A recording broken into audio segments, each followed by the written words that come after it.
नमस्कार दोस्तों, आप सभी का स्वागत है हमारे YouTube channel BCS basic physics में। हम विभवमापी के अनुप्रयोग देख रहे हैं। कक्षा 12 का टॉपिक चल रहा है। उसमें हमने एक अनुप्रयोग देख लिया था, दो प्राथमिक सेलों के विद्युत वाहक बलों की तुलना करना। आज के इस वीडियो में हम बात करेंगे प्राथमिक सेल का आंतरिक प्रतिरोध ज्ञात करना। ये हमारे प्रैक्टिकल में भी है, थ्योरी में भी है। देखिए, प्रैक्टिकल को समझने के लिए थ्योरेटिकल पार्ट का नॉलेज होना जरूरी है। कैसे हम किसी प्राथमिक सेल का आंतरिक प्रतिरोध ज्ञात करते हैं। सर्वप्रथम मैं आपको फिर से याद दिलाता हूं, आंतरिक प्रतिरोध सेल के अंदर धारा के मार्ग में उत्पन्न बाधा होती है और उसका एक संबंध हमने से टर्मिनल विभवांतर के टर्म्स में देखा था। यहां पर विद्यार्थियों, किसी भी प्राथमिक सेल का जो विद्युत वाहक बल है, किसी प्राथमिक सेल का जो आंतरिक प्रतिरोध है, उसको फाइंड आउट करने के लिए हम यहां पर ये एक विभवमापी लिया है, ए से लेकर सी तक। इस विभवमापी से हम प्राथमिक परिपथ संयोजित करेंगे। ये हमारे पास में प्राथमिक परिपथ के लिए एक सेल, ये हमारे पास में एक कुंजी और ये है एक धारा नियंत्रक। वो हमने ए और सी के मध्य प्राथमिक परिपथ को संयोजित कर दिया है। इस सेल का विद्युत वाहक बल EP, कुंजी K और ये है धारा नियंत्रक RH। देखिए, जिस सेल का विद्युत वाहक बल ज्ञात करना है, उस सेल को हम द्वितीयक परिपथ में संयोजित करेंगे। ये हमने यहां पर द्वितीयक परिपथ में सेल संयोजित कर लिया है और इस द्वितीयक सेल के धनात्मक टर्मिनल को A से जोड़ना है। धनात्मक टर्मिनल को A से, ऋणात्मक टर्मिनल को हम एक धारा मापी से संयोजित करेंगे और धारा मापी का जो टर्मिनल है वो हम एक विसर्पी कुंजी से संयोजित करने वाले हैं। ये विसर्पी कुंजी है, ये J से हम विसर्पी कुंजी को जो कि से लिख रहे हैं। देखिए विद्यार्थियों, इस प्राथमिक सेल जिसका विद्युत वाहक बल हमें ज्ञात करना है, उसको हम उसके समांतर क्रम में एक प्रतिरोध बॉक्स संयोजित करेंगे। ये हमारे पास में प्रतिरोध बॉक्स है और यहां पर ये एक कुंजी है। इस कुंजी को यदि आप K1 कह दें तो इस कुंजी को आप नाम दे दीजिए K2। ये कुंजी K2 यहां पर संयोजित है। देखिए, ये जो परिपथ है उसमें एक बार फिर से इसको समझ लेंगे कि विभवमापी AC से हम प्राथमिक परिपथ संयोजित करेंगे जिसमें एक सेल EP, कुंजी K1 तथा धारा नियंत्रक RH संयोजित करते हैं। तथा जिस प्राथमिक सेल का विद्युत आंतरिक प्रतिरोध ज्ञात करना होता है, स्मॉल r की वैल्यू ज्ञात करनी होती है, उस सेल को A सिरे से संयोजित करेंगे, उसका धनात्मक टर्मिनल संयोजित करेंगे, ऋणात्मक टर्मिनल को धारा मापी से और धारा मापी को विसर्पी कुंजी से संयोजित कर देंगे। देखिए, उस सेल के समांतर क्रम में, उस सेल के सिरों पर, दोनों टर्मिनल्स के बीच में हम एक प्रतिरोध बॉक्स था, एक अन्य कुंजी K2 संयोजित कर देते हैं।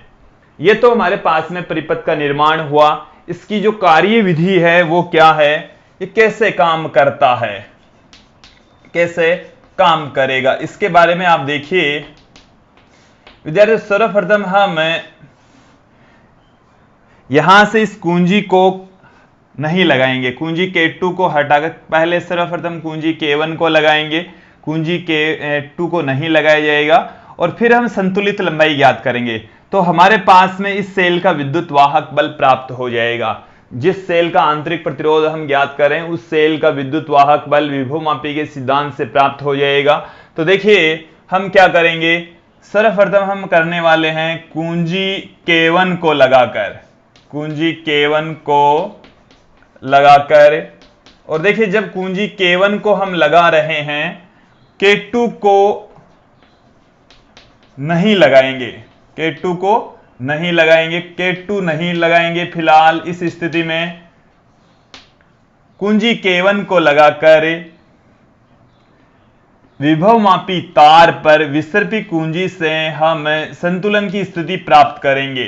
विभवमापी का जो तार है, विभवमापी तार पर संतुलन की स्थिति, संतुलन की स्थिति विसर्पी कुंजी के द्वारा संतुलन की स्थिति प्राप्त करेंगे। देखिए विसर्पी कुंजी को इस जो वायर है ऐसी उसके ऊपर हम आगे पीछे करेंगे, आगे पीछे करके इस धारा मापी में जो विक्षेप शून्य आ जाए उस स्थिति को हम खोजेंगे। वही जो स्थिति है उसको अविक्षेप स्थिति, शून्य विक्षेप की स्थिति, संतुलन की स्थिति कहते हैं। और यदि हम ये कंसीडर कर लें कि जब केवल कुंजी K1 लगी हुई है तो माना जो संतुलन लंबाई है, माना इस स्थिति में, इस सिचुएशन में संतुलन की जो लंबाई है वो L1 है। संतुलन लंबाई हम कंसीडर कर लें, लंबाई L1 है, तो विभवमापी के सिद्धांत से हमारे पास में क्या निकल कर आएगा? विभवमापी के सिद्धांत से देखिए विभवमापी का सिद्धांत है वो इस सेल का विद्युत वाहक बल बता देगा। इस सेल का विद्युत वाहक बल विद्यार्थियों हम E लेकर चल रहे हैं, तो ये जो E है उसकी वैल्यू आ जाएगी अक्ष L1। ये संतुलित लंबाई L1 है तो E बराबर अक्ष L1 आएगा। देखिए विद्यार्थियों इससे यहां से लेकर यहां तक की जो लंबाई है वो है L1, तो इसका मतलब हो गया कि A से लेकर B तक का जो वायर है उसके ऊपर वोल्टेज ड्रॉप इस सेल के बराबर है, तो E बराबर अक्ष L1। ये प्रति एकांक लंबाई का विभव पतन है, जिसको हम विभव प्रवणता कहते हैं। जहां अक्ष विभव प्रवणता कहलाती है, विभव प्रवणता है, विभव प्रवणता हम कहते हैं, जानते हैं, हमने पढ़ लिया है इसके बारे में। देखिए यहां तक हो गया जब कुंजी K1 को लगाते हैं, कुंजी K2 को नहीं लगाते हैं, उस कंडीशन में हमने संतुलित लंबाई ज्ञात कर ली, इस सेल का विद्युत वाहक बल ज्ञात कर लिया है। यहां तक आप लोगों को समझ में आ गया होगा। फिर विद्यार्थियों हम क्या करेंगे, इसकी दूसरी कंडीशन लेंगे। दूसरी कंडीशन में क्या करेंगे, कुंजी K1 तो लगी हुई है, अब कुंजी K2 को और दबा देंगे। कुंजी K2 को लगाने पर, कुंजी K2 को लगाने पर ये हमारे पास में दूसरी स्थिति प्राप्त होगी लगाने पर। और देखिए जो प्रतिरोध बॉक्स है उसमें से कोई सा 1 ओम 2 ओम 3 ओम इस प्रकार से हम प्रतिरोध निकालेंगे। सर्वप्रथम 1 ओम का प्रतिरोध निकालते हैं, तो कुंजी K2 को लगाने पर तथा प्रतिरोध बॉक्स से, प्रतिरोध बॉक्स से प्रतिरोध R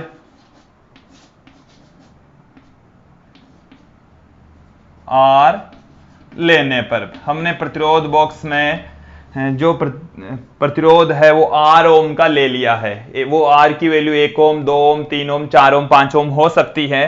तो यहां पर हमारे पास में, अब देखिए विद्यार्थियों यहां पर आपको क्या पता लगेगा, अब यहां से इस सेल के दोनों सिरों पर, इस सेल यहां से होती हुई करंट इधर से होती हुई यहां पर आ रही है, तो इसके ऊपर जो वोल्टेज ड्रॉप होगा वो इसका टर्मिनल विभवांतर होगा।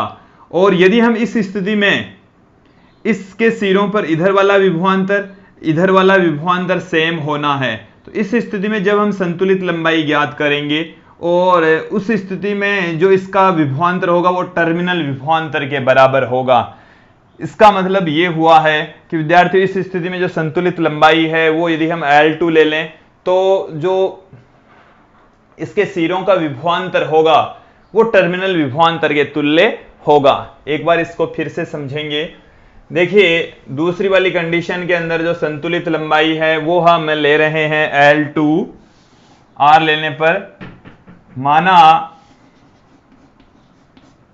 इस स्थिति में, इस सिचुएशन में, स्थिति में संतुलित लंबाई L2 है, संतुलित लंबाई L2 है।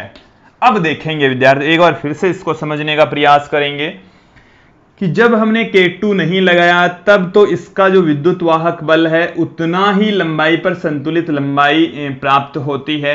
अब हमने यहां पर K2 लगा दिया तो करंट इधर से इधर भी फ्लो हो रही है, इस सेल के द्वारा दी जाने वाली धारा इधर भी है और इधर भी है, दोनों तरफ धाराएं बंट गई हैं। पहले वाली संतुलन स्थिति से संतुलन की स्थिति बदल जाएगी, चेंज हो जाएगी।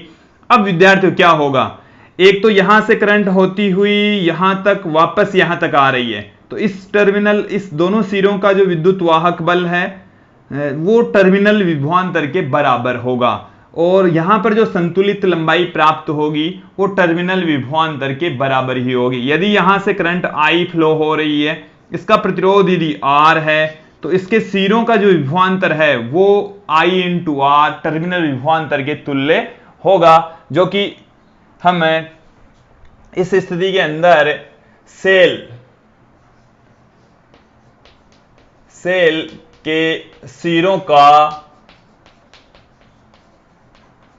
टर्मिनल विभवांतर और सेल के सिरों का जो टर्मिनल विभवांतर है विद्यार्थियों, उसको हम V से पुट करें, जो कि V बराबर अक्स L2 आ जाएगा। यहां पर इसको हम दे देंगे इक्वेशन नंबर 2। V बराबर आ गया हमारे पास में अक्स L2। तो यहां से हम जानते हैं, एक रिलेशन जानते हैं विद्यार्थियों, टर्मिनल विभवांतर V बराबर हम जानते हैं, V बराबर जानते हैं E माइनस में I इंटू में R। यहां से I इंटू R बराबर आ गया E माइनस में, देखिए यहां पर E के स्थान पर स्मॉल e इस तरीके का E लिया जा रहा है, तो E माइनस में V आ गया, R बराबर आ गया E माइनस V अपॉन में I। और यदि यहां पर हम इस I की वैल्यू पुट करें, जब इसमें से विद्युत धारा प्रवाहित हो रही है तो जो टर्मिनल विभवांतर है उसकी वैल्यू किसके तुल्य आएगी वो आप समझेंगे।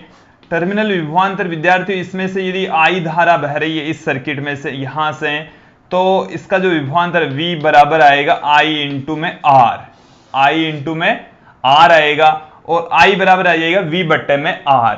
तो यहां पर यदि मैं I की वैल्यू पुट कर दूं, E माइनस V तो पड़ा ही है, V बट्टे में R यदि यहां पर पुट कर दिया जाए तो हमारे पास में यह आ जाएगा। समीकरण 1 और 2 को हम उपरोक्त समीकरण में पुट कर देंगे। समीकरण 1 व 2 को उपरोक्त समीकरण में रखने पर, उपरोक्त समीकरण के अंदर यदि इसको पुट कर देंगे तो क्या आ जाएगा, स्मॉल r बराबर E की जो वैल्यू है वो यहां पर है अक्स L1